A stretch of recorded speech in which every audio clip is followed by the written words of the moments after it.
Students, chapter 10 air and wind, हवा और वायु। एयर, वायु, हवा। You must have seen a kite flying. What makes it fly? It is the air that makes a kite fly. What do you do when you want to blow up a balloon? You blow air from your mouth into the balloon. आपने पतंग को उड़ते देखा होगा। ये क्या उड़ाते हैं? ये हवा ही है जो पतंग उड़ाती है। जब आप गुब्बारा फूंकना चाहते हैं तो आप क्या करते हैं? आप अपने मुंह से गुब्बारे में हवा उड़ाते हैं। अबाउट एयर, हवा के बारे में अधिक। Air is everywhere around us. Thing we can not see it is we can feel it.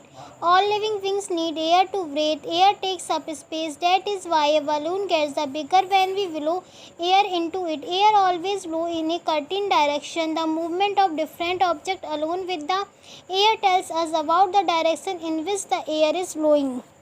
हवा हमारे चारों ओर हर जगह है। हालांकि हम इसे देख नहीं सकते, लेकिन हम इसे महसूस कर सकते हैं। सभी जीवित प्राणियों को सांस लेने के लिए हवा की आवश्यकता है। हवा हर जगह लेती है, इसलिए जब हम हवा में हवा भरते हैं तो वह बड़ा हो जाता है। हवा हमेशा एक निश्चित दिशा में चलती है। हवा के साथ साथ विभिन्न वस्तुओं की गति हमें बताती है कि हवा किस दिशा में बह रही है। यूज़ ऑफ एयर, हवा का उपयोग। Air help plant to breathe and grow. It helps wet clothes to dry. It helps things like kites, birds and airplanes to fly. It helps things to move. For example, it makes a boat sail. It also moves the blades of a windmill. हवा पौधों को सांस लेने और बढ़ने में मदद करती है। ये गीले कपड़ों को सुखाने में मदद करती है। पतंग पंछियों जैसी चीज़ों में मदद करती है। उड़ान भरने के लिए हवाई जहाज़ ये चीज़ों को स्थानांतरित करने में मदद करती है। उदाहरण के लिए एक नाव पाल बनाता है। यह पवन चक्की के ब्लेडों को भी हिलाता है। क्लीन एयर, साफ हवा। Dust particles carry disease causing germs that makes us sick. Dust, smoke and the germs make the air impure. This is called air pollution. We need to breathe clean and fresh air to stay healthy. If we breathe dirty air, we are more likely to develop health problems and become ill. Here are some of the case of air pollution. धूल के कण रोग पैदा करने वाले कीटाणु को ले जाते हैं जो हमें बीमार करते हैं। धूल, धुआं और कीटाणु हवा को अशुद्ध करते हैं। इसे वायु प्रदूषण कहते हैं। स्वस्थ रहने के लिए हमें स्वच्छ और ताज़ी हवा में सांस लेने की ज़रूरत है। यदि हम गंदी हवा में सांस लेते हैं तो हमें स्वास्थ्य समस्याएं होने और बीमार होने की संभावनाएं अधिक होती है। वायु प्रदूषण के कुछ कारण यहाँ दिए गए हैं। स्मोक फ्रॉम सिगरेट, सिगरेट से धुआं। स्मोक फ्रॉम बर्निंग वुड, जलती हुई लकड़ी से धुआं। स्मोक फ्रॉम फैक्ट्री, फैक्ट्री से निकलने वाला धुआं। Here are some ways of keep the air clean, हवा को साफ रखने के कुछ उपाय यहाँ दिए गए हैं। प्लांट ट्रीज, पेड़ लगाओ। डू नॉट कट ट्रीज, पेड़ मत काटो। यूज़ रिसाइकल थिंग्स, पुनर्नवीनीकरण चीज़ों का उपयोग करो। वॉक और use A cycle inside of A vehicle, वाहन के स्थान पर पैदल चलें या साइकिल का उपयोग करें। Wind, air is all around us. We cannot see it, but we can feel it when it moves. When the air moves slowly, it is called breeze. When the air moves fast, it is called wind. A strong wind can blow away things like clothes, paper and loose soil. The wind makes things move. It makes a kite fly. It moves cloud in the sky. Can you see anything the being moved by the wind now? Sometimes the wind blows fast and strong. Fast and strong winds can cause a storm. Storms can damage houses, crop trees and animals. Storms can also turn ships and the boats over.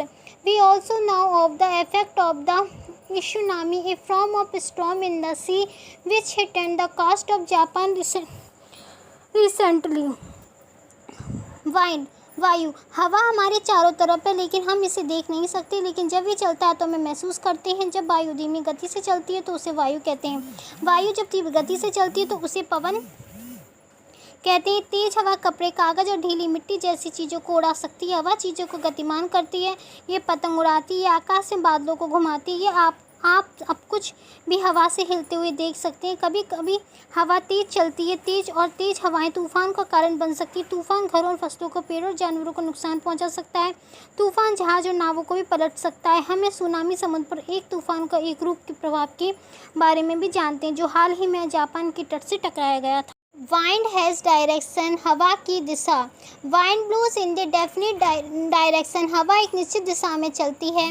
Late us find out in which direction the wind is blowing today, आइए जाने कि आज हवा किस दिशा में बह रही है। Take a handful of sand, एक मुट्ठी रेत लें। Raise your hand, drop the sand on the ground little by little, see which way sand flies the, this will show you the direction in which the wind is blowing. अपना हाथ बढ़ाएं, रेत को थोड़ा थोड़ा करके जमीन पर गिराएं, देखें कि रेत किस तरह उड़ती हुई, यह आपको दिखाएगा कि हवा किस दिशा में बह रही है। Now run with in the wind, turn run against the wind, can you tell which was easier? This is the weathercock. It is fixed high up on a building. The beak of the cock so use the direction in which the wind blows. अब हवा के साथ दौड़ो, फिर हवा के खिलाफ दौड़ो। क्या आप बता सकते हैं कि कौन सा आसान है? यह एक वेदर कॉक है। यह एक इमारत के ऊपर तय किया गया मुर्गी की चोंच हमें बताती है कि हवा किस दिशा में चलती है। हवा में बल है, हवा में बल है। यह किस वस्तु को अपनी दिशा में गति करने में मदद करती है। Wind has force. Wind has force. It is help an object to move in its direction. Sails the boats are the pulse of the wind to make them move forward. Strong and the steady wind can move the windmill blades. The windmill are used to the great white corn. These are also used to pump water and the generate electricity. नावों के पाल द्वारा हवा द्वारा आगे बढ़ाने के लिए धकेली जाती है। तेज और स्थिर हवा पवन चक्की के ब्लेड को हिला सकती है। पवन चक्की का उपयोग गेहूं और मक्का पसीने के लिए किया जाता है। इनका उपयोग पानी पंप करने और बिजली उत्पन्न करने के लिए भी किया जाता है।